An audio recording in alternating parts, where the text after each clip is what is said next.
Good morning, y'all. I am Peter Gavi. I'm here. Lieta, I am also here. Kelly. I am here. Good. So can I get an approval of our meetings for the public health and safety for February 11, 2025, please? I'll move to approve. I'll second. Go for the vote, please. Aye. Aye. Aye. Thank you. So we're down to our fourth item on the agenda, and I have the Thurston County Prosecutor Update, City Attorney's Office.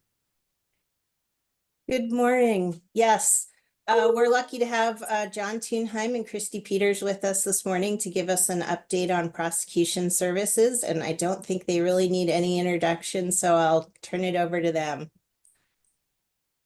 Good morning. I'm going to defer to John to start off. I want to apologize in advance for not sending you the statistics of year end from 2023 and 2024 in advance. We actually just got them on Friday. So I will send those out to whoever you want me to send those to, Karen, and she can distribute. Send those to me and I'll get them out. Will do. Okay, but we will be discussing a little bit about them because we actually did have a pretty significant uptick on Tumwater cases, both referrals and charged cases, probably the largest increase that we've had probably in over 10 years since we've worked with Tumwater. So I don't know, John, if you want to kind of kick it off with the overview of your insights on what's going on in criminal justice. Yeah.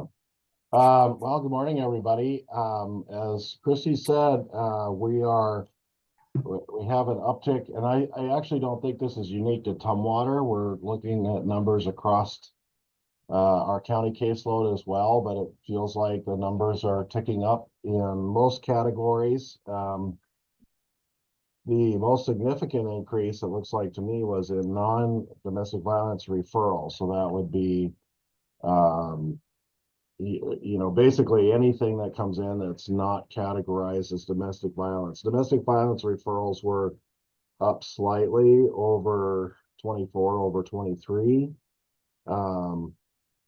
But nothing that's like terribly remarkable in terms of misdemeanor domestic violence. The non-DV referrals were up more significantly.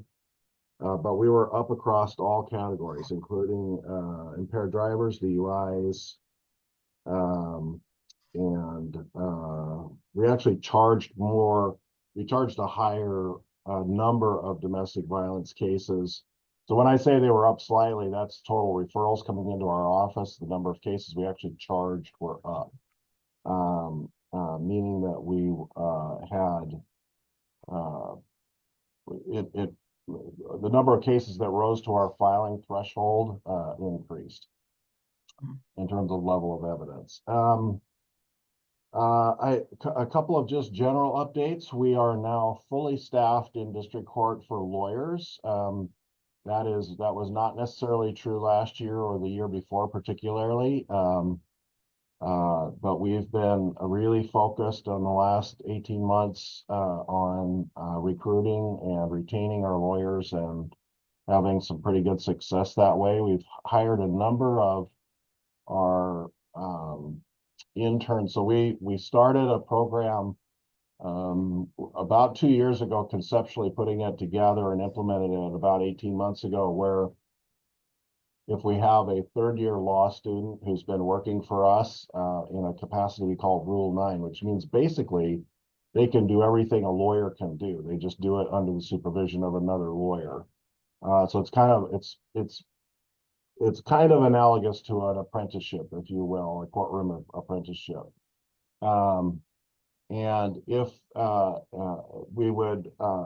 we had positions open, which we did, we would go through an interview process with that lawyer. And if they were successful with that, we would actually offer them a position before they graduated, contingent on them, of course, graduating and passing the bar. What that did is it locked in Well, I guess the nice thing about it is that then there was no uncertainty about what their future would look like and vice versa, right? We were kind of locked in there. So a lot of our law students then didn't start looking other places, and they basically took that path that we offered them to come into the office. So I think we've hired probably Christy, 7 of our interns now directly out of law school, and as soon as they pass the bar, I swear Yeah. them as deputy prosecutors. We've actually got one more that's in that path right now that just took the bar this last February. So that has been a huge help for us, particularly in district court, because that's where we generally start our young lawyers, is in the district court caseload. So we're full on lawyers. That's the good news. The bad news is we had to cut back on our victim advocacy services in district court and thereby Tumwater Municipal Court as well. The reason for that is, and this is something that your legislative folks, if you have a lobbyist or you're working with AWC or somebody, you can kind of pay attention to, is that about 2 years ago, the legislature eliminated the mandatory crime victim penalty assessment, which was the funding source. So that penalty existed for any defendant who was convicted of a crime, and most of it was actually being driven by felonies, would be assessed a fee, a legal financial obligation as part of their conviction. And when they paid that in, it went into a fund that supported our victim advocacy program. And that was a mandatory, up until 2 years ago, a mandatory assessment that was placed on every criminal conviction. The legislature went and made that optional for judges to impose. And they did that with prosecutor support on the condition that the legislature step up and replace the funding that we would lose as a result of that happening. Well, guess what happened? They made it optional. Judges now have virtually across the board stopped imposing that assessment. And the legislature did not step up and adequately fund the victim penalty account at the state level. So our funding dropped about half, by about 50% for our victim advocacy program.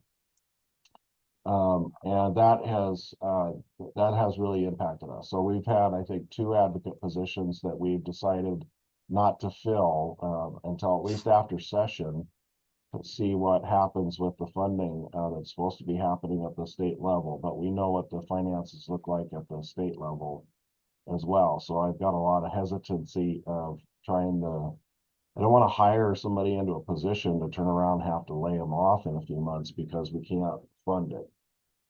We have some good advocates in the legislature for us. Leanna, I know you know Representative Lauren Davis. If you get a chance, you tell her thank you on my behalf, because she's been a real champion for us on this issue, and really been trying to work with her caucus to get them to step up and try to get that funding to where it should be. And I gave her our very numbers as an example that she could use in the legislature to talk to her colleagues about it. But it's been a real that's a real challenge, and quite honestly, the Prosecutors Association feels very betrayed by the legislature on that, given that we supported the removal of the mandatory nature of the assessment, because we didn't feel like that was. We felt from a policy standpoint, it made sense not to shoulder that burden exclusively on defendants who often were already indigent and couldn't pay. So that's kind of the downside of what's happened there. Other than that, we continue to move cases through. We have a robust diversion program that's going for cases that come in with substance use disorder and or mental health issues. I believe I don't have any numbers in front of me on this yet, but our lead program is accepting cases in specifically looking at any cases involving possession of a controlled substance, where the possession is just possession and it's primarily around use. So they're getting referrals to case management and treatment.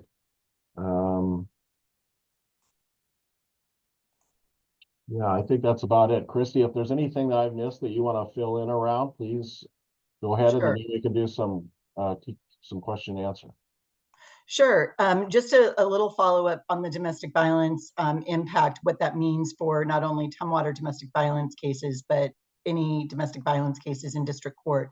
Operationally, what we've done is we don't have the capacity for a full-time advocate on the cases. However, if a case is set for trial, if a case is set for a defense interview, if there's any unique impact of a case where an advocate would be needed, we are covering all of those. And so we're screening those. So it's not gone, it's not off the table. We simply don't have an advocate in court every single day for arraignment purposes and that type of thing. But anytime we have actually 2 domestic violence attorneys practicing in district court covering the Tumwater calendar. And I think that's actually different from last year. We actually were able to fully fill. I want to say we had about 1.5 of a caseload up until 2024, and then recognized we really had a 2.0, needing 2 full-time attorneys working on domestic violence only in district court, of which Tumwater cases are part of. So we're really focusing on giving them extra training specifically towards domestic violence. And they have a really good, they're also embedded, their offices are embedded with our Superior Court domestic violence prosecutors and victim advocates. So anytime a case appears, whether it's Tumwater or another Thurston County domestic violence case, we have the best prosecutors ready for those cases. And I can say that at least to this point, neither defense, private, or public defense has specialized. Their attorneys right now still kind of handle everything. And we've really tried to focus, and this is, you probably know this has been one of John's focuses for over 20 years, to really give expertise in the domestic violence cases, and we're continuing to do that. So I just wanted to make sure operationally, we're doing the best we can with the resources that we have. And then the only other addition that I wanted to share that is new in its infancy, we are starting to get recidivism data back from our diversion cases. And this would include Tumwater as well as any diversion, whether it's in district court or in Superior Court. And as far as people that are given an opportunity to, go in a diversion and stay out of the traditional court system. And what we're finding is, and this probably is not a surprise, but individuals that have good contact with their diversion officers are successful, and we're not having any recidivism, right? They are within 6 to 12 months, depending on how long they're in diversion. We don't see them again, or we're not seeing them again. Now, individuals where the contact is lost, we've had new offenses, and we're seeing them again in the criminal justice system. So it's at a start. It's pretrial services program. If you've heard of the pretrial services program, as John mentioned, people that have substance abuse and or mental health issues that qualify for those diversion programs. But we're starting to get a better idea of who are going to be the best candidates for that. And rather than just going only on what the crime is, looking at the crime and also their past history and that type of thing. And really, I think it's it's early, but it's exciting, because I think it's a really good way to look at people that do not need to be in the criminal justice system if they have the right resources. So that's pretty exciting. And then, I don't know, lastly, John, do you want to talk a little bit about what's coming up about our data dashboard? I think Tumwater will be very interested in that in the next couple months. Yeah, if you, a couple of you may have seen demonstrations. We'll be bringing it out in April. We're about to launch a public-facing data dashboard. I will say, though, that the dashboard data initially is just felony data, but Tumwater felony data will be included in that. And the reason we haven't done misdemeanor data yet is because we don't while we do the unincorporated area and we do Tumwater, we don't do misdemeanors in Lacey or Olympia. And so there wouldn't be complete kind of data countywide for that. And it's a lot more data. So we're kind of moving into this in phases. But I think you'll see more of that coming out. It'll be a dashboard that basically anybody from the public can log on through our website. It's hosted by an organization called Measures for Justice, which we've partnered with. That's a national nonprofit organization that does this kind of service for prosecutors. And it's called Commons. You'd be able to look at the Thurston County site for that, and it'll show a number of different data points in terms of what's going on in the office, the number of referrals we're getting, cases we're charging, a number of cases that are getting diverted, and the list goes on and on. And we'll be probably at some point coming around to do demonstrations, maybe at a full council work session or something like that.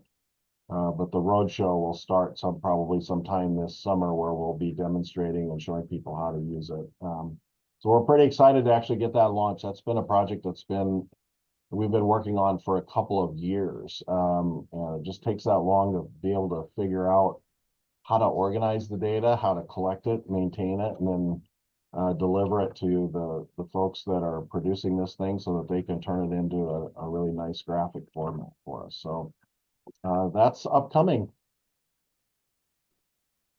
And with that, I think be happy to do any questions, take any questions, or if there's other information, we can certainly go off and find that and then supplement it as well. Thank you for the presentation. I have questions. So you talked about increase in number of cases. And as I recall, I believe the later part of last year or so, we talked about how the rule of evidence relating to a particular case was going to cause an increase in the number of cases. Is that why we're seeing this increase in number of cases? Let's see, there might be two different issues there. So let me take a second and I'll make sure that I'm actually understanding your question as well. The number of cases coming in are increasing in part because I suspect either law enforcement calls for service are up, or they are having more cases that they are able to actually produce a prosecutable case to refer to us for prosecution. And so it might be worth looking at some of the police data to see if their data is also up in terms of the number of cases that calls that they're responding to and cases that they are seeing.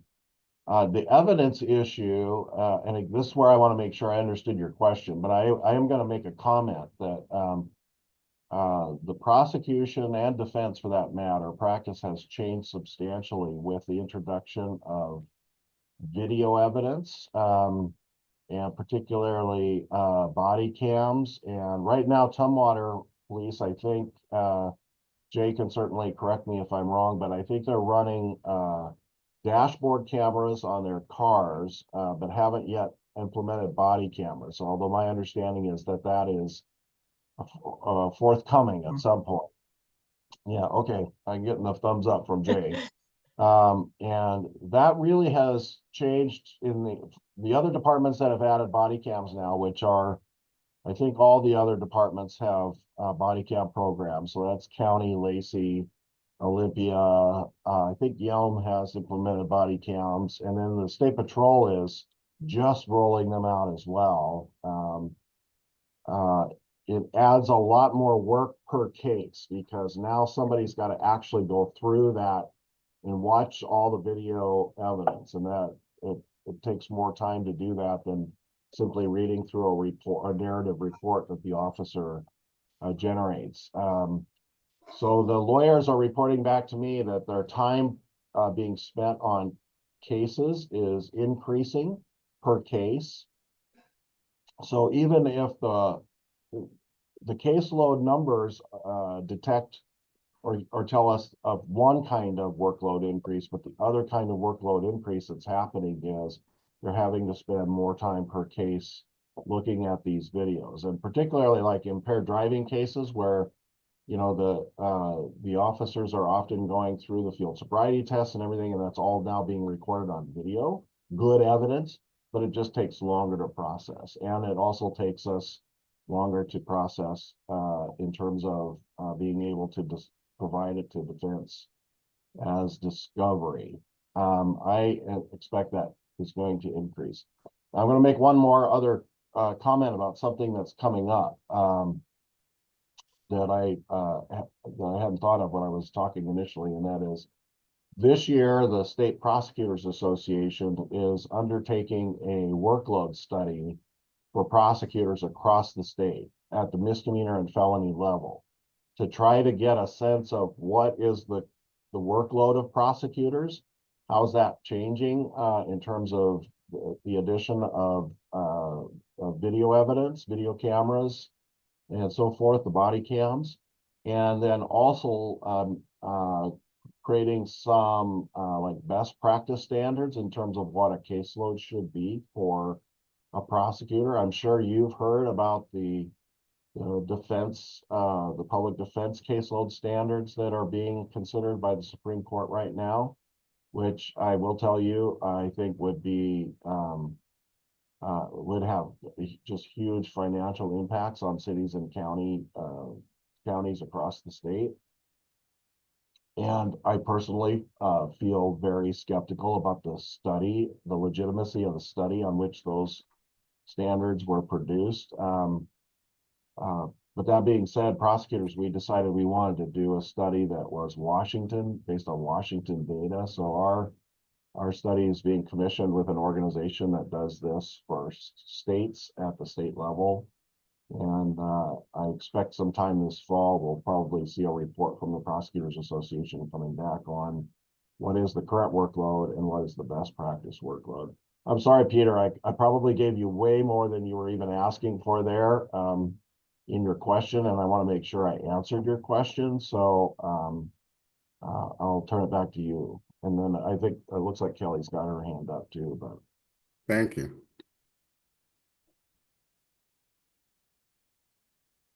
Kelly? Thank you. Thank you, Chair. This has been great, and you answered one of my questions because I was wondering, is that still sitting with the Supreme Court related to defense attorneys' workload?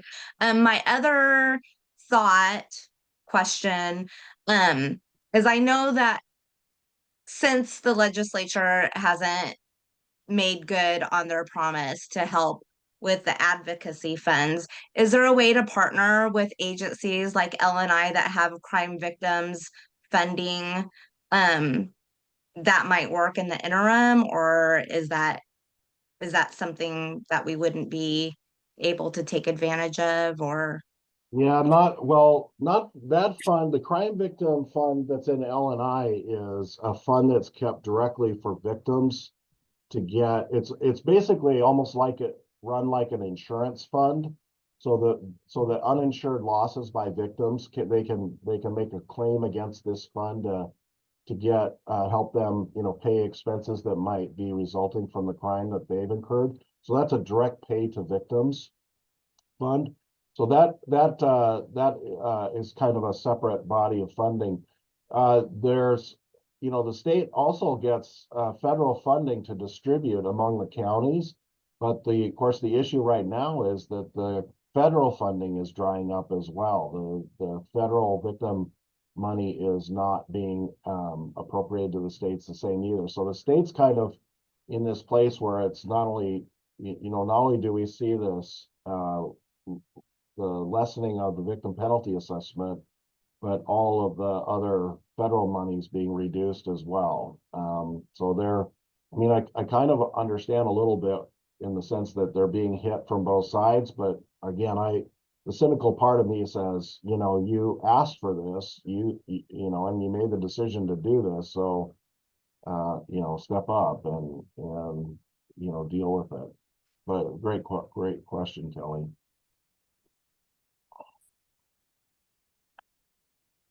Leanna?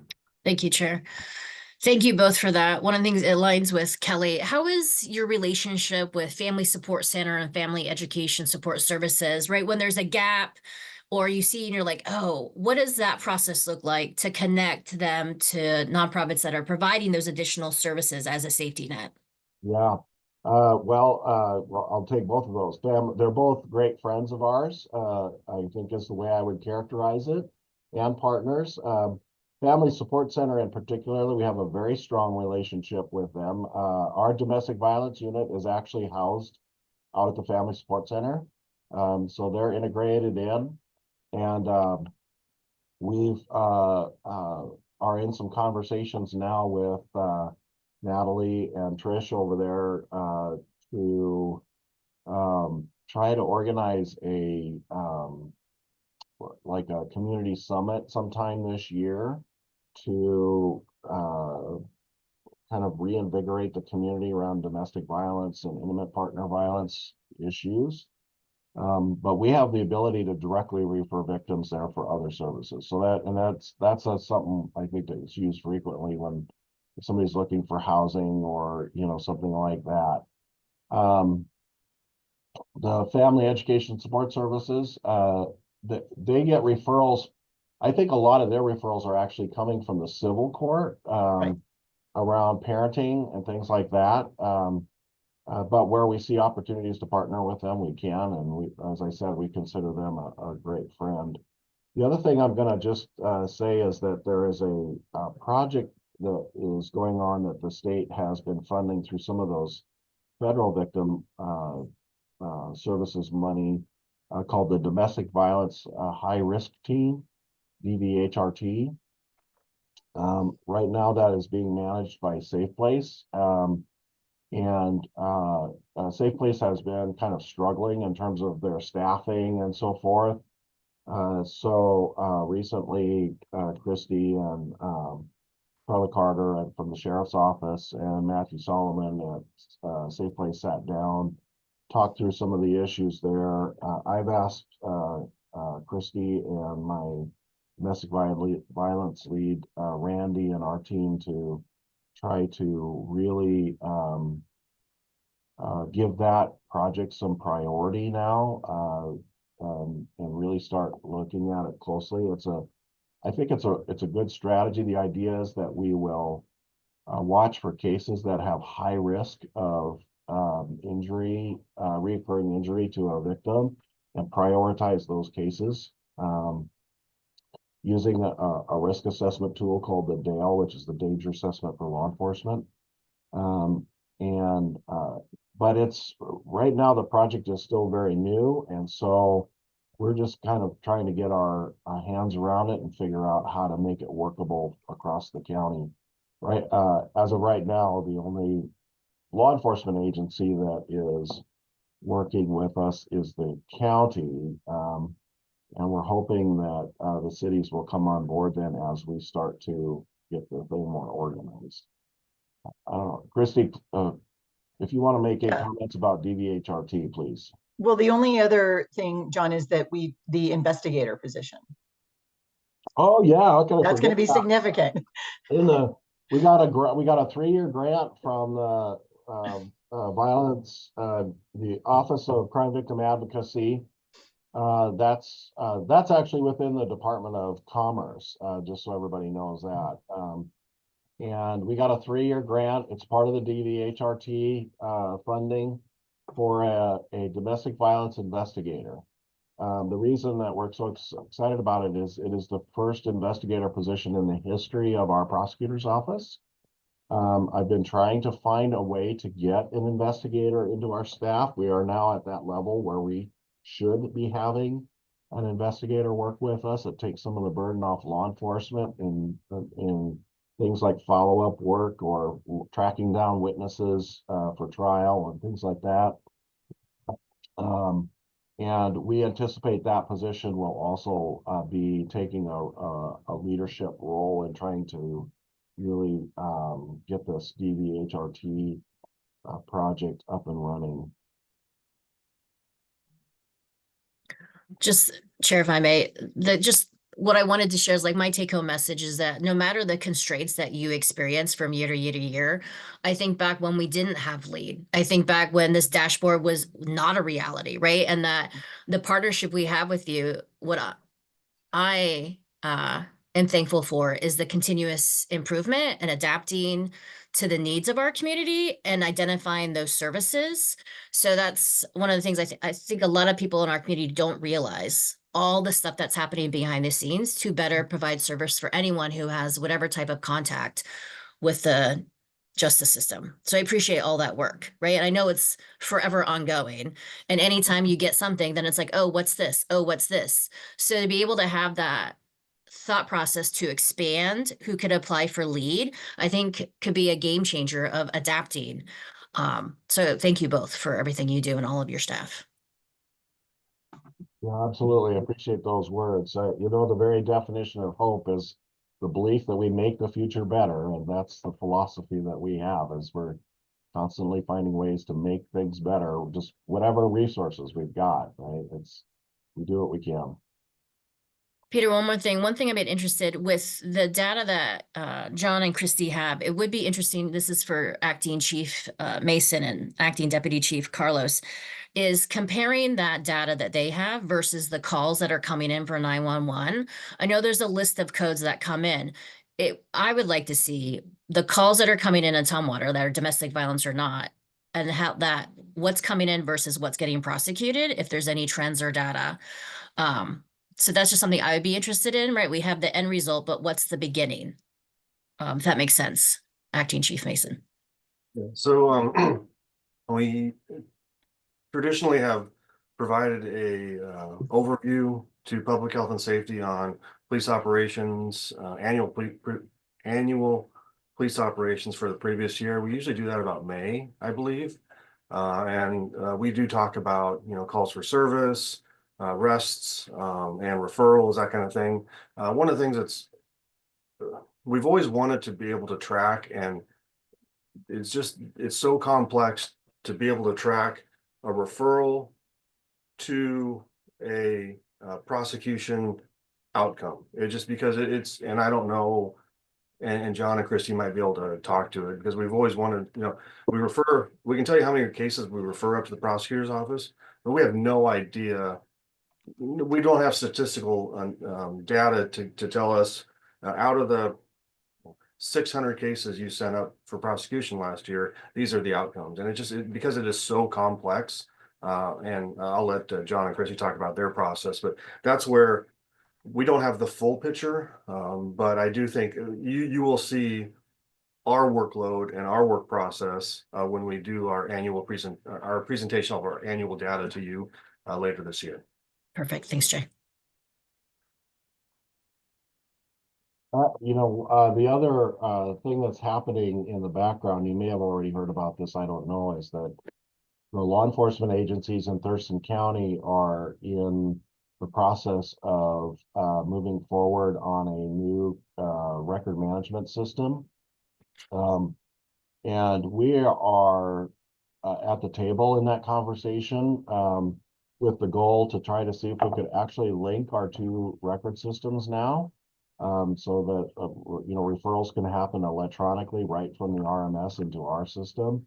I think there's a possibility then that perhaps maybe that could help us with some of those challenges that Jay was talking about in terms of being able to track data across different systems if the two start talking to each other. I don't know exactly what it looks like, but that project's underway, and we're actually excited about just the possibility of having electronic referrals coming directly into our system right out of the record system, the law enforcement record system. So on that note, if we don't have any more questions for both John and Christy, I will have to say guys have a great day, and thank you for coming to present to us this morning. All right, thanks. It was nice. to Thank see you Great day. both. Thanks. So I see on the calendar we have additional items. I don't have any items. Leila, do you? I just had a question that came up from another meeting, thinking about the community center that we're looking to do in Tumwater. I was just thinking about places and spaces, and then it made me think of what's happening with the remodel for our fire station, our T2 station. So I was just wondering when Public Health and Safety what is it planned to get an update regarding that remodel? That was the only question I had. And I see Chief Hurley. Good morning. I think that's my cue, huh? Yeah, so through facilities, Director Chuck Denny and Facilities Manager Chris Graham, we worked to select an architect, and that work has been completed. They're working on formalizing that agreement, but in the meantime, we did have a meeting from a representative of the architectural firm and talked through our interests in that remodel. In fact, we had that meeting last Friday. And they're going to start compiling that information to bring back to us with what it might look like. And at that point, then we can start, looking at our base need, obviously the things we need, and then, certainly we have some other interests in that remodel as well. It's a 30-year-old building, and then start developing options that we can bring back and present to the committee and to council. Perfect. The one thing, Chief, why I asked that is I'm just thinking about cost of everything, right? What we budget versus what it looks like today, right? And that Right. the lens for me is having a place where our paramedics and firefighters are excited to go to, that want to stay there, because it's not just like a 9-to-5 job, that sense of I'm proud to go to work here. I don't want that to get lost if you're trying to make cuts because of the costs, right? That's the only thing I was like. Yeah, and there were funds allocated in the last budget, but we did that not knowing what the full scale of the project might be. So I appreciate that, and just want to assure you, we have a T2 work group, and I think we have 6 or 7 staff members involved in that group, and so I think we've got great representation from the people who actually work at that station and and some Awesome. of them have worked there for 15 to 20 years and know all the ins and outs and how it could be improved. Obviously there are limitations with the site and other things going on around the intersection and everything's there that we'll have to take into consideration, but we're excited to be moving forward, and hopefully we'll have something to bring back relatively soon for an update. Awesome. Thanks, Chief. So, Kelly? Thank you, Chair. I have a question. I'm sure all of you have noticed that Tumwater has been in the news of late, and not in a good way. And so I had a community member approach me, and my response to them, they were worried about their safety. And I said, "Oh, Tumwater Safe Program." And they went and looked on the web, and it's not there. And then I went and looked on the web, and it's not there. And so I don't know if this is maybe just a mishap when we got our new website, or if we no longer have that program. And so I just wanted to get some clarity, because there's concern, and this program might bring peace of mind to folks if it's still in existence. Yes, thank you, council member. I'm going to need to defer to Acting Chief Mason on this one. This is a program that was started, I believe, during COVID at some point in time, and I'm just not familiar with it. So I'm going to pass that along to Jay. Thank you. Well, Kelly, thanks for this opportunity. The Tumwater Safe Program actually came about 2018. And it was really a byproduct of the governor's directive to all state agencies to partner with municipal governments on try to find ways to help people in crisis and people that are dealing with bias crime. And so the state agencies, we all came together, kind of developed this program, this concept for Tumwater Safe. And then COVID hit. And as you know, with directors changing all the time and people changing, it really never got off the ground. This was actually housed under our communications department because we were helping coordinate the concept. And the police department was going to provide training. And there were a lot of hurdles that were really hard to overcome. For example, one of the things that we had, our work group had identified was that the organizations that participate in this need training for their employees, because if someone in crisis comes into their area, they need to understand how to help them and how to provide them a place while 911 is activated. And that training never really got anywhere. I know state agencies really struggled with the idea of someone in crisis coming into their workspace and how to manage that. And so it was just, there were some hurdles that we never were able to overcome.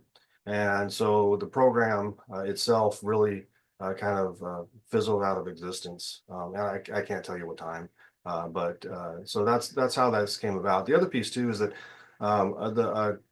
the SAFE program concept started in Seattle, but also was very well, we're very high functioning in cities that have downtown core areas, or areas that have high pedestrian traffic, buildings that are really close to sidewalks, so the signs could be visible and people would have that recognition. And we talked about it like on our state buildings, where do you put, I think that the sign was about the size of this piece of paper, and how's anyone going to see it? And so there were some logistical issues with that concept. I like the idea actually has tremendous value. It's just finding the partners that want to engage in, and then also finding an organization that can manage it, because the care and feeding of any kind of program like this is critical towards its success. The reason it lived with communications was many levels, but one of them was that the police department didn't have the capacity to manage the program on a high level. Yeah. Thanks, Chair. Thanks, Acting Chief, for that. So I still see Lisa on video. Thank you. My thought is, when we have our retreat this spring, could that be an item when we talk about the Equity Commission that's coming up, about belonging, what that looks like? I don't want to lose that concept, right? I agree with Jay. So could we add that as a discussion of what that could look like moving forward with all the other elements that we're trying to do? Yes, absolutely. I mean, the first session that we're working with on Amy to develop is going to be hopefully in April or early May. And it's primarily around making lists of what we do, lists of what we're required to do, lists of, initiatives and projects that we want to do, because there's just, there is that desire on the part of both council as well as community members to have a wide variety of programs. Of course, making lists help us then understand how to prioritize. So absolutely, we can definitely do that. There'll be ample opportunity during that retreat session for council members, as well as, our staff who end up coming up with some really great innovative ideas, like for example, our utility lifeline program outreach. Definitely an opportunity to do that in that first part of the strategic planning work we're going to be doing this year. Awesome. Thanks, Lisa. You bet. Kelly?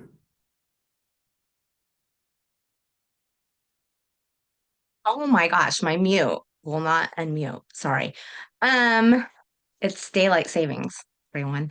Thank you for explaining that. I feel bad because I sent someone to something that doesn't exist. And so I guess I know that I've seen that, and it probably was the old website. I know that I've seen it on Tumwater's website in the past.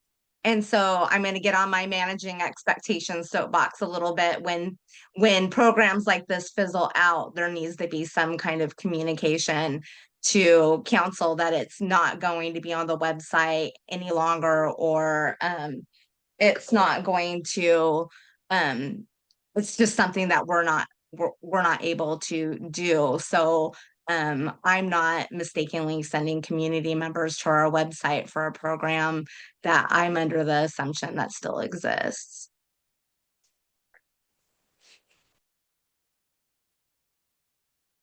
So any more items under additional items? Well, on that note, I think we will adjourn and see you guys this evening. Bye.